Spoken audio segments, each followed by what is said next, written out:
अभी मजा आएगा ना भिड़ो।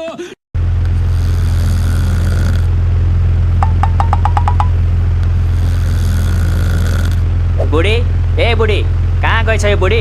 कति कराको के कति कराको यही छु त म। हेर तिम्रो छोराको ताल 3-3वटा फ्यान खोलेर सुतिरहेछ गदा। अनि यस्तो गर्मीमा फ्यान नखोलेर के खोल्छ त तिम्रो कट्टु? तिमीलाई मेरो कट्टुसँग के प्रब्लम छ? जे कुरामा नि मेरो कट्टुलाई किन बिचमा ल्याउँछौ तिमी? किनकि तिम्रो अनुहार ठ्याक्कै तिम्रो कट्टु जस्तो छ। त्यसैले तिमीलाई देख्ने बित्तिकै तिम्रो कट्टुको याद आउँछ। हो मम्मी हो, मलाई पनि बाबाको अनुहार देख्ने बित्तिकै धुर्मुसे कट्टुको याद आउँछ। तिमीहरू आमा छोरा मिलेर मलाई रिस उठाएको हो। जो मान्छे 24 घण्टा रिसाएर बस्छ उसलाई हामीले रिसाउनु पर्छ र? यस्तो बुढी र यस्तो छोरा भएपछि म त के गौतम बुद्ध पनि रिसाउनुहुन्छ। तिम्रो त्यो गनाउने मुखले गौतम बुद्धको नाम नल्याऊ है। तिम्रो भन्दा सफाइ छ ल, अघि भर्खर ब्रस गरेको छु मैले। ब्रस गरेर मात्र हुन्छ, कुला गर्नु परेन? लौ अनि ब्रस गरेपछि कुल्ला गर्दिन होला त? कस्तो कुरा गर्छ यार, यो गर्मीमा म मात्र होला भनेको त सबै पागल भइसकेछ। फेरि बत्ती गयो, बत्ती हो कि पखाला हो के? गएको गएकै गर्छ त यार। जाओस् जाओस् अझै जाओस्, बिजुलीको बिल तिर्दा तिर्दा मेरो सातो गइसक्यो। ए बुढा, तिम्रो सातोलाई पछि खोजौला के? हाम्रो कान्छो छोरा खोइ देख्दिन त। मलाई के थाहा, म तिम्रो कान्छो छोराको बडीगार्ड हो र? अबे साले गयो होला नि बाहिरतिर। बाहिरतिर होइन भित्रतिर, फ्रिज भित्र छ तपाईँहरूको कान्छो छोरा। लौ न, किन छिरेको फ्रिज भित्र? अनि तैँले चाहिँ रोक्नु पर्दैन भाइलाई? किन छिर्नु दिएको फ्रिज भित्र? म किन रोक्नु? त्यसलाई फ्रिज भित्र छिर्न सिकाउने मै त हो। ल हेर, यहाँ पो बसेको रहेछ। बाबु के गरेको फ्रिज भित्र? बाहिर आऊ। हे मम्मी डिस्टर्ब नगर्नु न एकछिन, म गेम खेल्दैछु के। बाहिर निस्के भनेको सुनिनस्? हेर हेर, चिसिएर आइस जस्तै भएछ। अच्छा तपाईँ चाहिँ तातेर ज्वालामुखी जस्तै हुनुभएछ। ए बुढा, त्यो गधालाई एक झापड हान त। भाइ फ्रिज भित्र छिर्दा के हेर्दै थिएछ त्यसले? म त टिकटक हेर्दै थिएँ मम्मी। त्यहाँ एकजना आन्टीले भन्दै हुनुहुन्थ्यो, स्टन्ट गरेर देश बन्दैन, स्टन्ट गरेर देश बन्छ। तेरीमा डाका, भाइलाई हेर्न छोडेर त टिकटक हेर्छस्? टिकटक हेर्छस् त? टिकटक हेर्छस्? भयो बुढा भयो, धेरै नकुट। आफ्नै छोरा हो त्यो पनि। तिमीलाई थाहा छैन बुढी, त्यसलाई फ्रिज भित्र छिर्न यसले नै सिकाएको रहेछ। के रे? त्यसो भए अझै आना बुढा, अझै आना। उफ्री उफ्री आना। उफ्री उफ्री हान्न मिल्दैन के बुढी, मेरो खुट्टा मर्केको छ।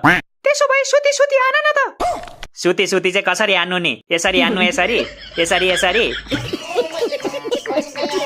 मम्मी भोक लाग्यो हौ, आइसक्रिम किनिदिनु न। भोक लाग्यो भने खाना खाऊ न त छोरा, मैले मिठो खाना बनाएको छु। नाइ के मम्मी, यस्तो गर्मीमा खाना रुच्दैन के। तेरो बाउले भन्छ यिनीहरूको नाटकै बेसी, हाम्रो पालामा त थाहा छ। तपाईँहरूको पालामा 1 चम्ची पिठो पानीमा उमाल्नुहुन्थ्यो, अनि त्यसमाथि नुन छर्केर सबै परिवार घाममा बसेर खानुहुन्थ्यो। यही होइन त? सुन्दा सुन्दा कान पाकिसक्यो मेरो। साले तू अनि कहिले काहीँ त नुन नहुँदा आफ्नै पसिना हालेर खानुहुन्थ्यो रे खानामा। त्यही भएर पो जतिखेर पनि पसिना आउँदो रहेछ यो मान्छेलाई। ए बाबा, गर्मीमा पसिना नआएर के आउँछ त? असिना आउँछ। तिमीलाई मात्र आउँदो रहेछ पसिना, खोइ हामीलाई त आएको छैन त। अनि 24 घण्टा फ्यानको अगाडि बसेपछि कहाँबाट आउँछ त पसिना? यो फ्यानले गर्दा बिजुलीको बिल मेरो स्यालेरी भन्दा धेरै आउन थालिसक्यो। थाहा छ कि छैन तिमीहरूलाई? अनि गर्मी भएपछि फ्यान चलाउनु परेन त? कि सबैको कोठामा एसी लगाइदेऊ? अच्छा ए महारानीलाई एसी चाहियो अब? त राजकुमारलाई पनि चाहिन्छ एसी? हजुर बाबा चाहिन्छ नि, किन नचाहिनु? तपाईँ मेरो कोठामा एसी हालिदिनुहोस्, त्यसपछि यो थोत्रे फ्यानलाई म हात मिलाउँदिन। सरी। यसो गरौँ न त, तिमीहरू मिलेर मेरो सबै अङ्ग बेच, अनि त्यहाँबाट आएको पैसाले एसी, कुलर, वासिङ मेसिन जे किन्नु छ किन। कस्तो पागल मान्छे रहेछ, सिधै एसी जोड्ने हैसियत छैन भन्नु नि। के कुरा घुमाइरहेको होला? बाबा सबै अङ्ग बेच्नु पर्दैन के? एउटा किडनी बेचेर मेरो कोठामा चाहिँ एसी हालिदिनु न त। क्या बक रहे हो मादरचोद? ल छोरा, हालिदिइहाल्छु नि, तर किडनी चाहिँ तेरो बेच्छु ल। होस् त्यसो भए पर्दैन, एसी भन्दा फ्यान नै ठिक छ। अब आएन लाइन पे। ए बुढा, लास्टै गर्मी भयो हौ, जाऊ त एक बोतल चिसो किनेर ल्याऊ। ए पैसा पनि मै तिर्नु अनि किन्न पनि मै जानु? अनि को जान्छ त? यस्तो घाममा बच्चाहरूलाई पठाउनु त? बाटोमा हिँड्दा हिँड्दै ढल्यो भने?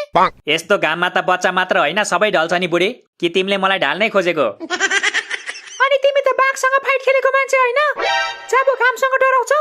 त्यति बेला त मेरो बिहे भएको थिएन नि त बुढी। शरीरमा जोस जागर थियो, ओठमा मुस्कान थियो। मलाई के थाहा त बिहे गरेपछि जोस जागर मुस्कान सबै हराउँछ भनेर। ए भनेपछि मलाई बिहे गरेर तिम्रो जोस जागर सबै हरायो होइन त? अनि जोस जागर नभएको मान्छेको दुईवटा छोरा चाहिँ कसरी भयो त? त्यो त ईश्वरको वरदानले भएको हो नि। को ईश्वर बाबा? त्यो पल्लो टोलको ईश्वर अङ्कल? चुप्लाक। ईश्वर भनेको भगवान, गड, देवता, सृष्टिकर्ता, प्रभु, परमेश्वर, परमात्मा भयो हौ बाबा भयो। भगवान भनेपछि बुझिहाल्छ नि। निबन्धै सुनाउनु पर्छ तपाईँलाई? मम्मी भोक लाग्यो के? आइसक्रिम किनिदिनु न छिटो। सधैँ आइसक्रिम खाएर हुन्छ? भात चाहिँ कसले खान्छ? भात त त्यो खन्चुवाले खाइहाल्छ नि। त्यसलाई दिनु न। ओइ भाइ, कसलाई खन्छ भनेको तैले? गाला साला फुट्ला है, होस गर। लु फुटा त, कसरी फुटाउँदो रहेछस् म पनि हेर्छु। अनि त्यसले चाहिँ किन खन्छुवा भनेको त मलाई? खन्चुवालाई खन्चुवा भन्दा के भयो त? 1 केजी मासु एक्लैले खाइसक्छस् अनि तँलाई खन्चुवा नभनेर के भन्नु त? बत्ती आयो, बत्ती आयो, बत्ती आयो। मम्मी सम्झाउनु है तपाईँको छोरालाई, नत्र फेरि। नत्र के पिट्छस् मलाई? ल पिट पिट पिट पिट न पिट। साले को बम से उड़ा दूंगा। किन नपिटेको बिचरा खन्चुवा? यो पनि उस्तै छ के? किन जिस्काको दाइलाई दिउँ एक झापड? ओ मिस्टर हर्के, म यही छु है। थाहा छ हजुर, थाहा छ। तपाईँ यहीँ हुनुहुन्छ, तपाईँको आत्मा पनि यहीँ छ, म पनि यहीँ छु, हामी सबै यहीँ छौँ। अरू केही भन्नु छ? बाबा, तपाईँको हालत देखेर त मलाई बिहे गर्न मन लागेन हौ। यो त ट्रेलर हो छोरा, फिल्म त तैँले देखेकै छैनस्। फिल्ममा चाहिँ के हुन्छ बाबा? मम्मीले तपाईँलाई यु क्यान सी मी भन्दै पछार्नुहुन्छ हो। तेरो आमा जोन्सिना हो र यु क्यान सी मी भन्दै पछार्छ? त्यसो भए तिमी मलाई देख्न सक्दैनौ भन्दै पछार्नुहुन्छ होला नि त। हेर छोरा, गर्मीले त्यसै मेरो दिमाग तातिरहेछ, त अझै तताउने काम नगरे। त्यही भएर चिसो लिएर आऊ भनेको तिमीलाई। मैले भनेको त केही सुने पो? त्यसो भए तिमी लिएर आउन त जाऊ। मलाई प्रेसर छ थाहा छैन तिमीलाई? घाममा नहिँड्नु भनेको छ डाक्टरले। मलाई त झन् टाउकोदेखि खुट्टासम्मै प्रेसर छ, त्यसैले एक दिनमा 20 पाइला भन्दा धेरै नहिँड्नु भनेको छ डाक्टरले। एउटा कुरा भनौँ बाबा, यो भन्दा राम्रो बहाना त म सपनामै बनाइदिन्छु हौ। बनाइहाल्छस् नि छोरा, तँलाई बहाना बनाउनु बाहेक अरू के नै आउँछ र? Dad, don't underestimate the power of your son, you get it? के भनिस् गदा? बाउलाई गाली गर्छस्? गाली गरेको होइन के बाबा, हे तपाईँ पनि। अनि गाली नगरेको भए के भनेको त त्यो भटटट इङ्ग्लिसमा? मैले इङ्ग्लिसमा तपाईँको छोरालाई कमजोर नसोच्नुहोस् भनेको के, गाली गरेको होइन। थाहा छ मलाई, थाहा छ। मैले त तेरो कनलेज पो चेक गरेको त। के चेक गर्नु भयो अरे?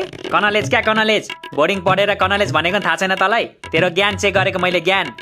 कनलेज होइन हौ बाबा, नलेज हुन्छ नलेज। के साइलेन्ट हुन्छ यसमा? के चाहिँ किन साइलेन्ट भएको नि? कसले मुख थुन्थ्यो त्यसको?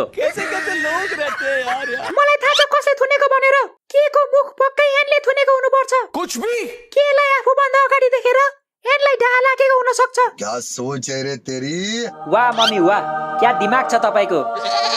यत्रो ठुलो रहस्यलाई तपाईँले एक चुटकीमै हल गरिदिनु भयो। थ्याङ्क यू छोरा, थ्याङ्क यू। चुप लाग्नुहोस्, अरूको अगाडि चाहिँ यस्तो एन्सर नदिनुहोस् है, नत्र बेजत हुन्छ मेरो। त कहाँको मन्त्री होस् र बेजत हुन्छ तेरो? मन्त्री होइन बाबा, म डन हो, डन। तेरो बाउले भन्ने होला। यो गाउँको सबै फुच्चा फुच्चीले भ्याक्सो डन भन्छ मलाई। के भन्छ रे? भ्याक्सो मम्मी, भ्याक्सो, भ्याक्सो डन भन्छ मलाई। भ्याक्सो डन होइन, भ्यागुतो डन चाहिँ भन्नुपर्ने हो तँलाई। मम्मी, तपाईँ भ्याक्सो डनको अपमान गराउनु भएको छ। यसको नतिजा के हुन्छ थाहा छ तपाईँलाई? यसको नतिजा भ्याक्सो डनले उल्टै 10 झापड खान्छ। त फुच्चे फेरि बोलिस्?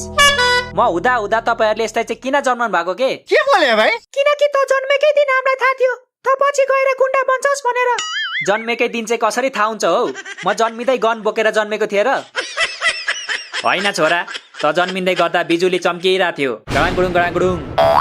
कुकुरहरू जोड जोडले भुकिरहेको थियो, ठुलो हावा उन्डरी आइरहेको थियो। बंद करो हाथ जोड़ के। अनि हस्पिटलको बत्ती पनि झिमिक झिमिक झिमिक झिमिक गरिरहेको थियो। त्यही भएर हामीलाई शङ्का लागिसकेको थियो त पछि गएर गुन्डा बन्छस् भनेर। नो ड्याड नो, गुन्डा जन्मिँदा यो सब हुँदैन, यो सब शैतान जन्मिँदा हुन्छ, शैतान। मम्मी बचाउनुस् मलाई। अबे साले। शैतान, यस्तो शैतानलाई त म पादेरै उडाइदिन्छु।